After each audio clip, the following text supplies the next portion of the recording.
నమస్తే. ప్రజెంట్ స్టూడియోలో senior journalist CS రావు గారు ఉన్నారు. వెల్కమ్ చెప్పేద్దాం. ప్రస్తుతం ఏపీలో ఒక ఇష్యూ అయితే ఫుల్గా సర్క్యులేట్ అవుతుంది. దాని గురించి డిస్కస్ చేసేద్దాం. Hello sir. హలో సార్, అయితే వివేకానంద గారి కేసు ఇప్పుడు రీఓపెన్ చేయాలన్నట్టు షర్మిలా గారు మాట్లాడారు. ఏంటి సార్ అసలుకి రీఓపెన్ చేస్తే ఏమన్నా ఉపయోగం ఉందంటారు? ఆ కేసును రీఓపెన్ చేసి విచారణ చేయాలి, రీఇన్వెస్టిగేషన్ చేయాలి అనేటువంటి డిమాండ్ షర్మిలా గారు చేస్తున్నారు రీసెంట్గా.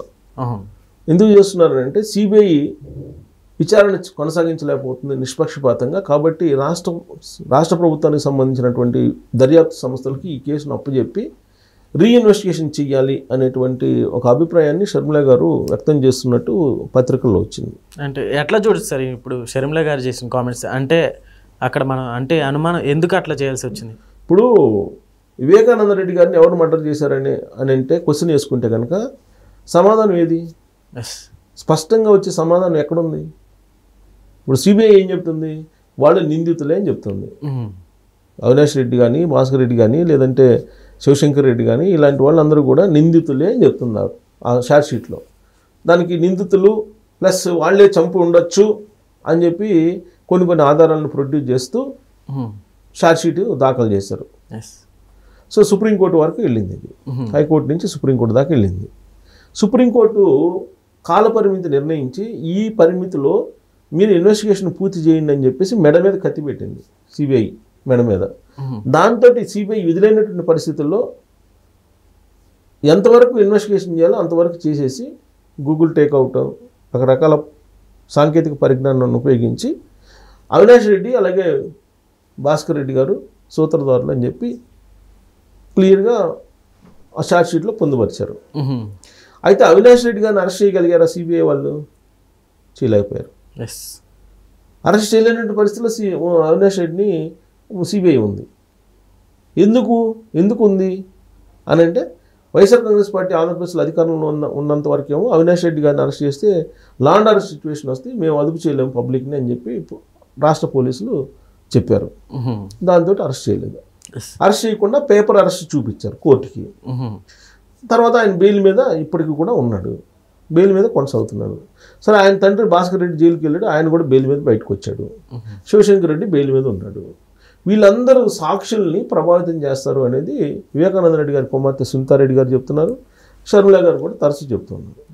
ఇప్పుడు లేటెస్ట్గా జరిగిన డెవలప్మెంట్ ఏంటి? సుప్రీంకోర్టులో వైఎస్ఆర్ కాంగ్రెస్ పార్టీ లేదంటే అవినాష్ రెడ్డి గారు ఏం ఆరోపణలు చేశారు? వివేకానంద రెడ్డి గారు మర్డర్ కేసులో ఆయన్ని ఆయన కూతురు అల్లుడే చంపేశారు అని చెప్పి వాళ్ళిద్దరి మీద కేసు పెట్టారు. ఎవరు? సునీతారెడ్డి గారి మీద, అలాగే ఆమె భర్త రాజశేఖర్ రెడ్డి మీద కేసు పెట్టారు. కేసు పెడితే ఆ కేసును కొట్టేయమని చెప్పేసి పిటిషన్ వేశారు సుప్రీంకోర్టులో. దాని మీద సిద్ధార్థ లోద్రా వాదనలు చేశారు. దీంతోపాటు సిబిఐ అధికారి, సిబిఐ ఎస్పీ ఆయన మీద కూడా అప్పుడు వైఎస్ఆర్ కాంగ్రెస్ పార్టీ అధికారంలో ఉన్నప్పుడు కేసు నమోదు చేశారు. ఎందుకు? ఇన్వెస్టిగేషన్ పక్కదోవ పట్టిస్తున్నారని చెప్పి రామ్ సింగ్ ఏదో పేరు ఉంది అతని పేరు, అతని మీద కూడా కేసు పెట్టారు.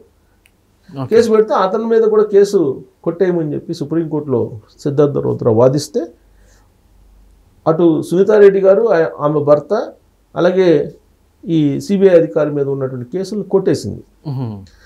కొట్టేసి మీరు వేసినటువంటి పిటిషన్ కరెక్ట్ కాదు, ఈ కేసులో వాళ్ళ ప్రమేయం లేదు, పైగా రామ్ సింగ్ అనే అతను సక్రమంగానే ఇన్వెస్టిగేషన్ చేస్తున్నటువంటి క్రమంలో ఆ రోజు కడప పోలీసులు అతన్ని అరెస్ట్ చేసేటువంటి ప్రయత్నం చేసి కేసు పెట్టారు. కేసు పెట్టి అరెస్ట్ చేసే ప్రయత్నం చేశారు.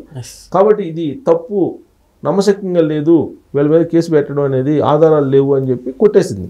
సార్, అయితే ఇప్పుడు రీఓపెన్ చేసినప్పటికీ అన్న అసలు ఉపయోగం ఉండిద్ది అంటారా? అదే సిబిఐ ఇప్పుడు కొట్టేసింది, సుప్రీంకోర్టు కొట్టేసిన తర్వాత ఆ సందర్భంగా సిబిఐ ఏమడిగింది సుప్రీంకోర్టు? వివేకానంద రెడ్డి గారి మర్డర్ కేసు విచారణ పూర్తయిందా అని అంటే సిబిఐ ఏం చెప్పింది? మీరు ఆదేశిస్తే మరింత లోతుగా మేము విచారణ చేస్తాము, ఇప్పటి వరకు మీరు ఇచ్చినటువంటి గడువు లోపల మేము ఎంతవరకు చేయగలిగామో అంతవరకు మేము విచారణ చేసాము, మీ ముందు ఉంచాము మొత్తం వివరాలు అని చెప్పారు సిబిఐ వాళ్ళు. అంతవరకు జరిగింది. అంతవరకు జరిగిన తర్వాత మరి సిబిఐ వాళ్ళు మళ్ళీ మేము విచారణకి లోతుగా ఆలోచిస్తామని అంటే లోతుగా ఏం ఆలోచిస్తారు వీళ్ళు ఇన్ని సంవత్సరాల పాటు? 2019 ఎన్నికలకు ముందు ఈ మర్డర్ జరిగింది. ఈ మర్డర్ జరిగిన తర్వాత ఈ మర్డర్ని ఫస్ట్ గుండెపోటు అన్నారు, తర్వాత గొడ్డలపోటు అన్నారు.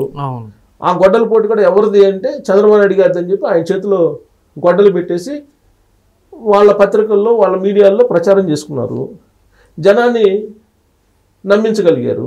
2019 ఎన్నికల్లో వాళ్ళ బాబాయిని చంపడం ద్వారా సింపతితోటి జగన్మోహన్ రెడ్డి గారు అధికారంలోకి వచ్చారని చెప్పి తెలుగుదేశం పార్టీ చెప్తోంది. ఇప్పుడు అవినాష్ రెడ్డి గారు, ఆ కేసులో అవినాష్ రెడ్డి గారి తండ్రి కీలకంగా ఉన్నారనేది సిబిఐ వాళ్ళు ఛార్జ్ షీట్ వేశారు. మరి వాళ్ళని అరెస్ట్ కాకుండా కాపాడుతుంది ఎవరంటే జగన్మోహన్ రెడ్డి గారు కాపాడుతున్నారు అనేది తెలుగుదేశం పార్టీ చెప్తుంది. ఎలా కాపాడగలుగుతున్నారంటే కేంద్రంలో ఉన్నటువంటి బీజేపీ వాళ్ళ అభయహస్తం ఉంది పెద్దలది, అందువల్ల వీళ్ళని కాపాడగలుగుతున్నారు అని అంటున్నారు. అంటే ఈ మొత్తం చూస్తే కనుక కేంద్ర ప్రభుత్వం ఆధీనంలో ఉండేటువంటి దర్యాప్తు సంస్థ సిబిఐ, అలాగే కేంద్ర ప్రభుత్వ పెద్దల యొక్క ఆశీస్సులతో నడిచేటువంటి సంస్థ చేతిలో ఇవన్నీ ఉన్నాయి. కాబట్టి ఈ ఇన్వెస్టిగేషన్ ముందుకు పోదు అనేటువంటి అభిప్రాయానికి షర్మిలా గారు వచ్చి ఉండొచ్చు. అందుకే రాష్ట్ర పరిధిలో ఉండేటువంటి సంస్థలకు కనుక ఈ కేసును అప్పచెప్తే అసలు ఏం జరిగింది అనేది బయటకు వస్తుంది అనేటువంటి డిమాండ్ ఆవిడ చేస్తున్నారు. ఒకవేళ అంటే బీజేపీ వాళ్ళ హస్తం లేకుండా ఉన్నట్లయితే ఈ కేసు ఈ పార్టికల్ అంటే క్లోజ్ అయిపోయింది అనుకోవచ్చు సార్. ఇన్వెస్టిగేషన్ పూర్తి కావాలి కదా మరి. ఇన్ని సంవత్సరాల ఒక మర్డర్ కేసు, మాజీ ఎంపీ ప్లస్ ఆయన మాజీ మంత్రి, సుదీర్ఘమైనటువంటి రాజకీయ ప్రయాణం కలిగినటువంటి వాళ్ళు, ప్రజాదరణ కలిగినటువంటి లీడరు, ఇప్పుడు కొన్ని దశాబ్దాలుగా రాజకీయాల్లో ఉన్నటువంటి ఫ్యామిలీ నుంచి ఉన్నటువంటి కీలక లీడరు, ఆయన మర్డర్ జరిగితేనే ఇవాళకి అసలు ఎవరు మర్డర్ చేశారు, హంతకులు ఎవరు అనేది క్లియర్గా తీర్పు చెప్పలేకపోతుంది కోర్టు. అని అంటే దర్యాప్తు సంస్థలు సరిగ్గా దర్యాప్తు చేసి ఎవిడెన్స్ని ప్రొడ్యూస్ చేస్తే తీర్పు ఎందుకు చెప్పలేదు అంటే దర్యాప్తు సంస్థలోనే ఉంది. అందుకే రాష్ట్ర పరిధిలో ఉండే దర్యాప్తు సంస్థలకు ఇస్తేస్తే ఈ కేసు తొందరగా విచారణ పూర్తి అవుతుంది అనేది షర్మిలా గారు చెప్తున్నారు. దానికి కారణం ఏంటంటే లిక్కర్ కేసు చాలా స్పీడ్గా జరుగుతుంది కదా, లిక్కర్ కేసులో అరెస్టులు జరుగుతున్నాయి కదా. అదే వివేకానంద రెడ్డి గారి మర్డర్ కేసులో జరగట్లేదు కదా.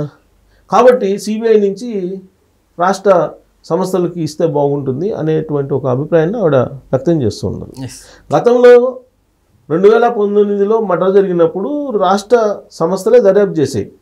అప్పుడు ఏం చేసాయి, లేదు రాష్ట్ర సంస్థల మీద మాకు నమ్మకం లేదు, సిబిఐ ఎంక్వైరీకి ఇవ్వాలి అని చెప్పి జగన్మోహన్ రెడ్డి గారు డిమాండ్ చేశారు అప్పట్లో. ఆ తర్వాత సిబిఐకి ఇచ్చారు కేసుని. సిబిఐకి ఇస్తే జగన్మోహన్ రెడ్డి గారి అధికారంలోకి వచ్చిన తర్వాత జగన్మోహన్ రెడ్డి గారు ఏంటి, సిబిఐ సరిగ్గా దర్యాప్తు చేయట్లేదు, రాష్ట్ర పరిధిలోకి తీసుకురావాలని చెప్పేసి అన్నారు. కానీ రాష్ట్ర పరిధిలోకి ఇవ్వాల, సిబిఐ ఎంక్వైరీ చేసింది. ఎందుకంటే రాష్ట్ర పరిధిలోకి ఇస్తే ఏమవుతుందో తెలుసు.